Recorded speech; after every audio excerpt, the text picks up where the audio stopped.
Starting in orange at the bottom right of Newkirk, we have for LGIM. LGIM Ruin.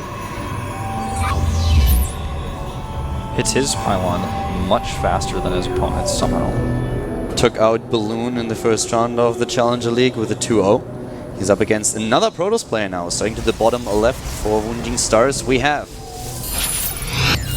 웅진 스타즈 SOS.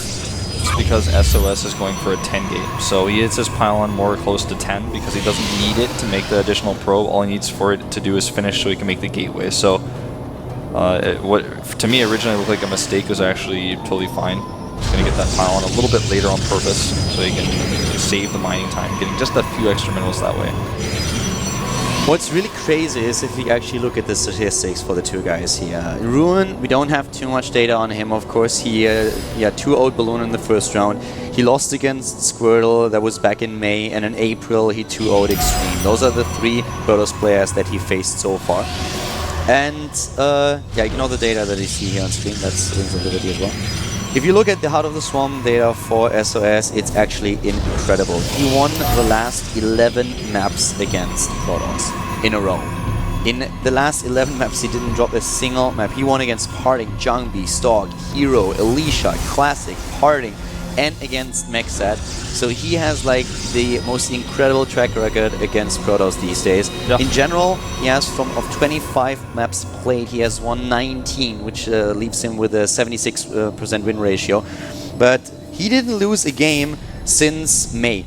At the beginning of May, he lost a single map against Zest and against Mini, but since then he hasn't lost a single match against Protoss offline.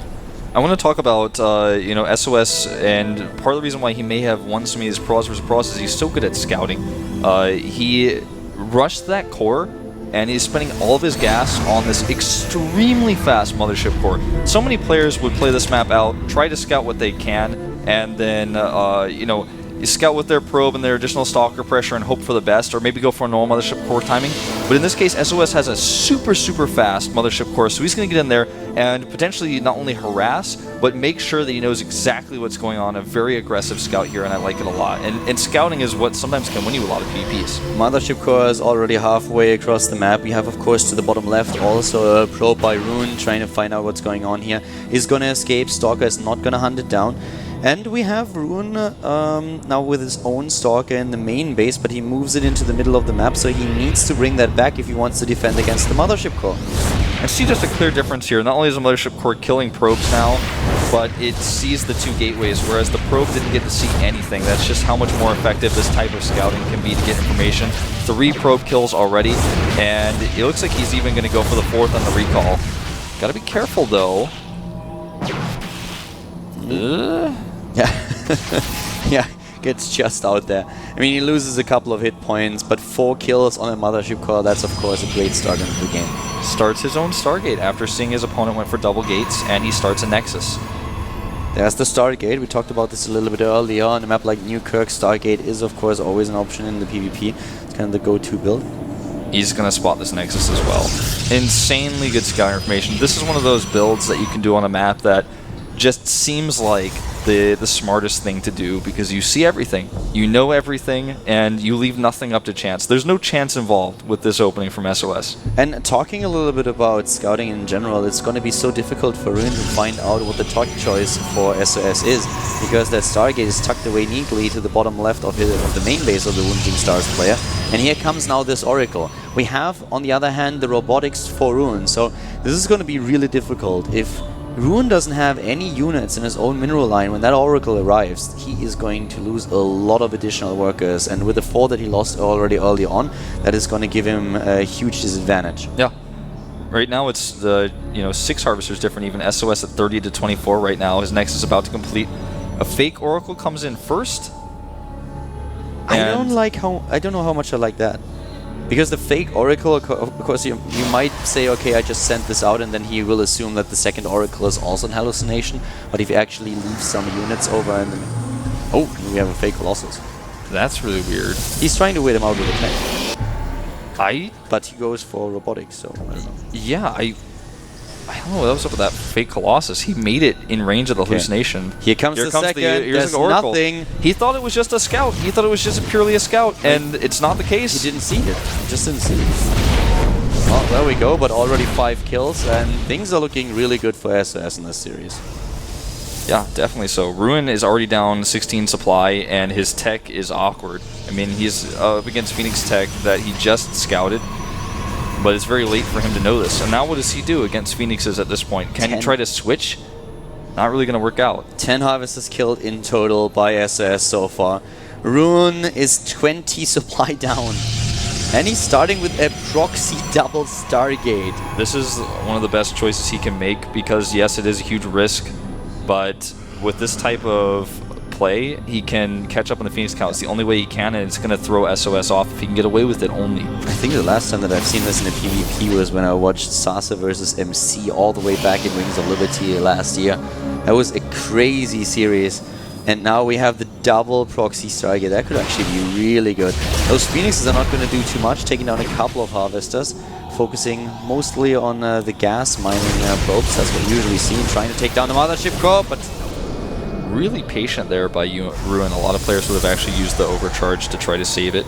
And now he's continuing to hide these. If SOS scouts this, then Ruin will likely lose the game, but as it is, he may be able to catch up here. Yep. This is a cool idea. I really do respect this choice by Ruin quite a lot. SOS transitions now into the robotics bay, gets this tech out too.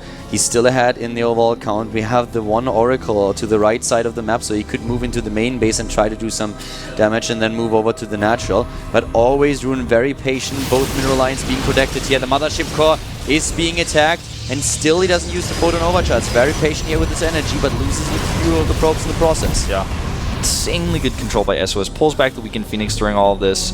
And also, oh, here we go. Interception time. He's got more hit points. 4 Phoenixes beat 4 when you have more hit points on the 4 from Ruin here. Nice, 2 already down. Those Phoenixes locked in the battle. Great my career so far by Ruin, and he takes down the last Phoenix. Well played so far. Yeah, SOS immediately starts his own second Stargate. Yeah, fight fire with fire. You have to in this case because you can't just make Colossi and hope for the best. Yeah, Colossi against Phoenixes. That's usually a very uneven match. So he's making cannons even, and he has the upgrade lead. That's really, really important to note, especially because he also has a Twilight Council, so he can get charge first and +2 first. Ruin has tried to even up the tides here, but SOS is still trying to stay one step ahead. Yeah, SOS is also, he's ahead in supply. He's taking that third base a lot faster than his opponent. The Phoenix is now trying to move into the main base. Revelation being used by the Oracle that just barely escapes. 2 additional kills on the Oracle. The Photon Overcharge in the main base at the bottom left, doing enough defense against Ruin's Phoenixes so that they have to back up for the time being. Yeah. And here comes the Oracle Scouts, the double stack. Yeah, he sees this. He's not going to be able to kill it. He's just going to want to get out of there as soon as possible, hoping there's no more Phoenixes on the map, which is obviously not the case. There's still 3 left, which do find a Stalker to kill. If he can reveal those Phoenixes, that would at least be something the Oracle could do. The Phoenix is already trying to go and hunt it. Blink is started, and he's got Immortals on the way. Both players trying to transition here. Yeah, the problem for Ruin really being that there's already a third base, so he's a little bit on the clock. Catching up in economy is going to be very difficult for him to accomplish. And on top of the added economy that we see for SOS, he's also the one who has a very good tech out there. Going not only into Blink, but already done with the robotic spay. And this third base is just not even scouted. Ruin doesn't know, and therefore he doesn't see a need to either attack or expand. Yeah, he's about to get his first glimpse. Just seeing these units here alone tells him, uh-oh, and now he comes in. He's going to try to get a probe or 2, but that's not going to be enough. He needs to do something drastic now. He's trying to take his own third base, and this is of course going to be a little bit difficult for him, because this is so late compared to the third that we see for SOS here. And the Protoss player of Wounding Stars is already just running with the advantage that he has, getting the extra upgrades out there. +2 attack has been started even before Ruin finishes his own +1. Yeah. Blink is about to be done. First Colossus is on the way for Ruin. He has that one advantage. And he's also trying to pick probes off left and right with these Phoenixes. He's done a lot of damage with them. Their investment was definitely worth it. He can't use DTs. Firstly, he doesn't have a Twilight Council completed yet. Secondly, there are already Kanzal bases, something that was a precaution for the Phoenixes, which also works well against the DTs. Here comes the Twilight Council now for Ruin. He wants to have access to the +2 attack upgrade and of course his own Blink. Well, we already see SOS heading into the Templar Archive, so he's adding the extra attack. Ruin is trying to follow suit here, but now Blink is done and another Phoenix has to pay the price. SOS is going to try to deny this base. It looks like he's 20 army supply up right now and 30 supply up in total. He has a lot of gateways to back this up. He's going to have +2 as well. SOS is just not letting Ruin catch up here. He knows that he is far ahead in economy and that results in him having the better army. Bigger and better upgrades, and now he's moving in with everything that he has. Another Blink forward could have ended the life of those two Phoenixes here. He doesn't want to use the cooldown just yet. Goes for the pylon, has the Warp Prism on the way, charges halfway complete, and as soon as the +2 attack upgrade is done, we will see a very aggressive player here trying to end the life of Ruin in game number 1. Yeah, exactly. Or at least end his third base. If he trades evenly and kills the third, then he just remaxes faster because he has a better economy. Those Archons, everything walking across the map now. A few Colossi coming out here for Ruin. He's trying to make those his saving grace here. He also has the Mothership Core for not only the Overcharge, which we do see a little bit too early here, and Time Warps. Time Warp is definitely something that we will see at least one of. The Warp Prism heading into the main base and a Zealot Warp in while the third is being attacked would be the worst thing for Ruin to deal with right now. +3 attack has been started. He's still waiting for a charge. Here comes the Warp in that we talked about. The Phoenix is a little bit too late and all those Stalkers when Zealots do so much damage. Here comes the attack at the third. The attack at the third is good here. Baits an Overcharge in the main base, which means no Time Warps to the battle. He actually just targets the Nexus down, which is going to draw a huge Warp in.